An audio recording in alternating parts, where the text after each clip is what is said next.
How Monte Carlo has become Novak Djokovic's weakest Masters 1000 event. Novak Djokovic's mission to win a 100th ATP Tour title is one of the key talking points of this week's Monte Carlo Masters. And while the third seed is undoubtedly one of the favorites to lift the title this week, a significant obstacle could be standing in his way. Monte Carlo has not been Djokovic's happiest hunting ground in recent years. Can he reverse a strange trend?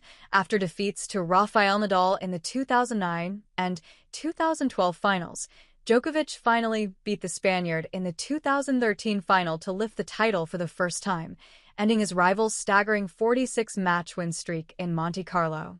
2 years later, Djokovic would then win the title for a second time, beating former world number 4 Tomas Berdych in 3 sets.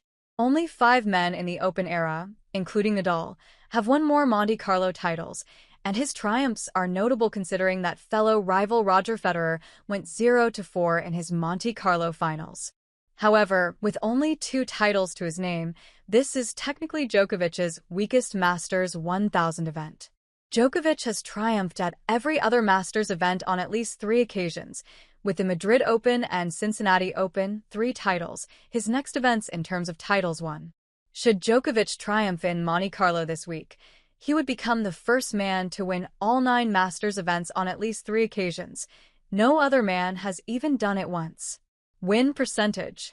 Djokovic is making his 18th Monte Carlo appearance this week, a new record, having previously been level with Nadal on 17, and his record of 39 match wins at the event is second only to Nadal, though his wins are matched by 15 losses at the tournament. Djokovic's 39-15 record gives him a Monte Carlo win percentage of 72.2%, and while that seems impressive on the outset, it is an outlier for the Serbian. By quite some margin, it is the lowest win percentage he holds at any Masters 1000 tournament. His next lowest win percentage is at the Madrid Open, where he holds a 76.9%, 30-9 record, while he holds an impressive 85%, 68-12 record in Rome. The final Masters event of the clay swing, Djokovic's highest Masters 1000 win percentage comes in Shanghai, where he holds an 86.7%, 39-6 record. Djokovic was a semi-finalist in Monte Carlo a year ago, but that run, which was ended with a defeat to Casper Ruud, was his best result at the tournament since his last title back in 2015. Since beating Berdych in the final a decade ago, Djokovic has reached just 3 quarterfinals in Monte Carlo. Djokovic was beaten in the last 8 by David Goffin in 2017 and Daniil Medvedev in 2019 and, outside of his 2024 showing, has endured a string of early losses in Monte Carlo over the past decade.